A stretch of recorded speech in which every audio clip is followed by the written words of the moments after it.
I'm 76 years old, and I lost my marriage after decades of avoiding the truth.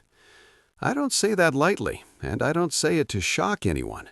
I say it because it's what's left when you strip away the stories I used to tell myself. I'm sitting alone most mornings now. Same kitchen table, same chair. The house is quiet in a way I didn't expect. Not peaceful, just empty. I notice things I never paid attention to before. The sound of the refrigerator clicking on, the clock over the sink that's always been a few minutes fast. I used to rush past all of this. At my age, time doesn't feel like something ahead of me anymore. It feels like something behind me, pressing in. I'm not telling this story to feel better. I'm telling it because I don't have much reason left to keep pretending. I was married for 42 years. That number still sounds solid when I say it. Respectable. Long enough that people assume it must have meant something strong. And in some ways it did. We built a life. We raised children. We paid bills, fixed things that broke, showed up where we were expected to. But there's a difference between building a life and living inside it. I met my wife in my mid-20s. She was practical, thoughtful, steadier than I was. I liked that about her. I needed that. I was restless then, always thinking about what came next. Better job, bigger house, more security. I told myself I was doing it for us. Back then, nothing felt urgent in the emotional sense. We had time. That's what I believed. There would be time later to talk about the harder things, time to slow down, time to figure ourselves out once things settled. They never really do. I worked a lot. That was normal. Everyone did. Long hours weren't a red flag. They were a badge. I left early, came home tired, ate dinner half listening while thinking about the next day. When she talked about her worries or her frustrations, I told myself I'd deal with it later. Not because I didn't care, because I thought it wasn't the right moment. There was always a reason. The kids needed braces. The company was restructuring. We were saving for the house. Retirement wasn't that far off. Once we get through this year, once things calm down. I wasn't cruel. That's important for me to say. I didn't shout. I didn't cheat. I didn't disappear for weeks at a time.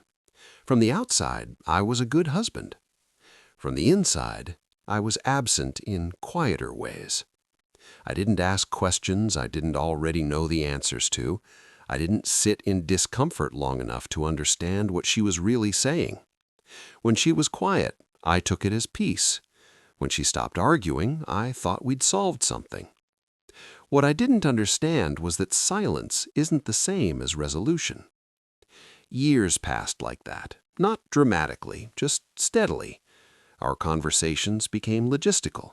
Who's picking up groceries? What needs fixing? Whose turn it is to call which child? We were efficient together. I told myself that was what long marriages turned into. Every once in a while, she would say something that made me uneasy, that she felt lonely, that she missed me even though I was sitting right there, that she didn't know how to reach me anymore. I remember feeling irritated when she said those things, not angry, just tired. I thought she was asking for something vague, something I didn't know how to give. So I avoided it. I changed the subject. I minimized it. I told her she was overthinking. I reminded her of everything we had. I thought reassurance was enough. I didn't realize she wasn't asking to be reassured. She was asking to be seen. The truth is, I was afraid of what would happen if I slowed down enough to really look at us. I was afraid I wouldn't like what I saw, afraid I wouldn't know how to fix it, afraid it might ask something of me I didn't know how to give. Avoidance can look like responsibility if you're good at it. Our children grew up and moved out. The house got quieter. That was supposed to be our time. That's what everyone says when it's just the two of you again. But by then, we didn't know how to be alone together. She tried again. I see that now. She suggested walks after dinner. Weekend trips. Counseling once. I said no to that.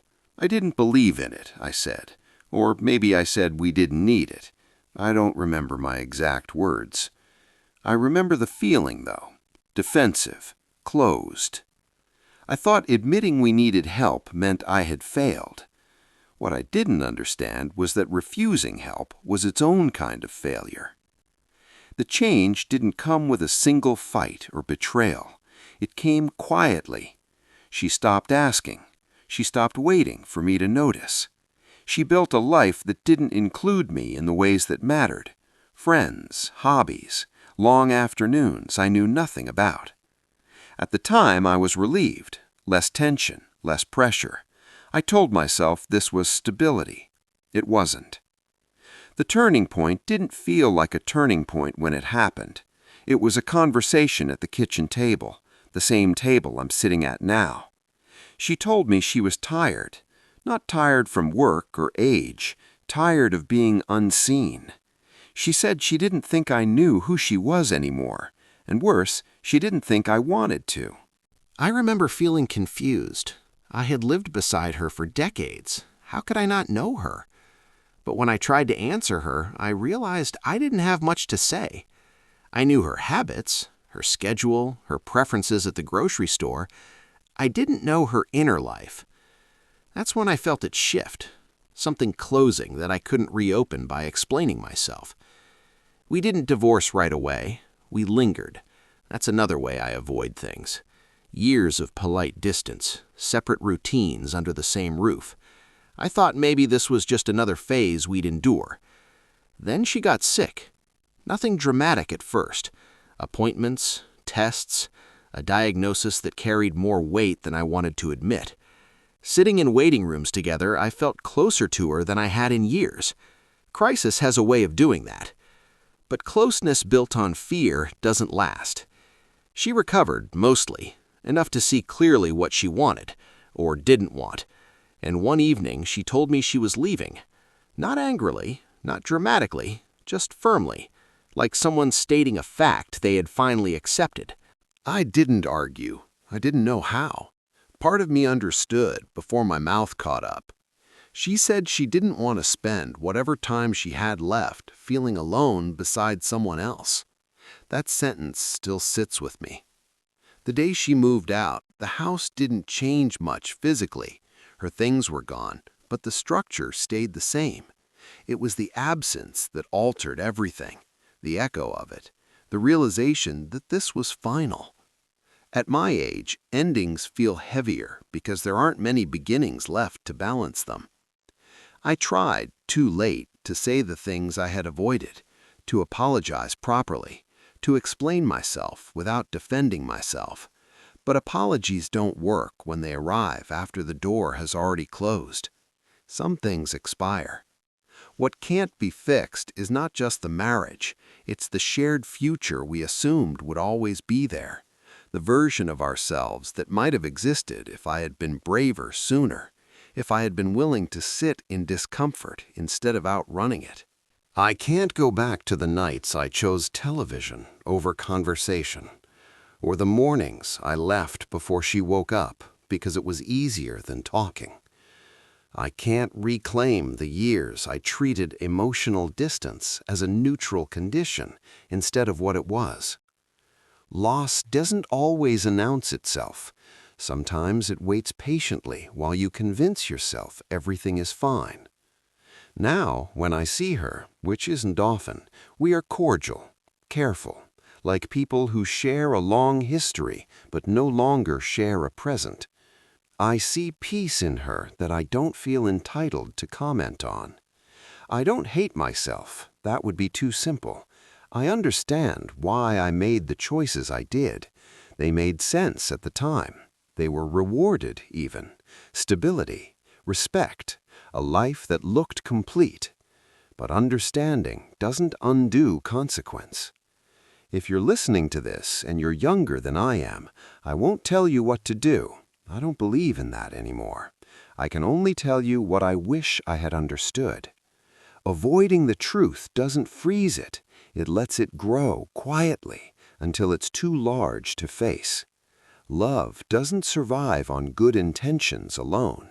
It needs presence, attention, the willingness to be uncomfortable before things break. If someone you love keeps telling you they feel alone, believe them the first time.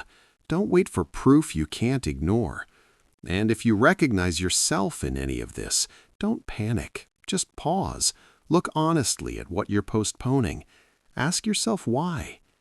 I thought there would always be more time. That was my most expensive assumption. Now my days are quieter. Not tragic, just smaller. I take walks alone. I eat simpler meals. I think more than I used to. Memory has a way of filling empty space. I'm learning to live with what is, not what might have been. That's not a lesson I wanted this late, but it's the one I have. If this story meant something to you, you can sit with it for a while. You don't need to do anything else. That's enough. As for me, I don't have many decades left to avoid the truth, so I won't, even if it hurts, even if it's lonely. This is what remains, and I intend to face it.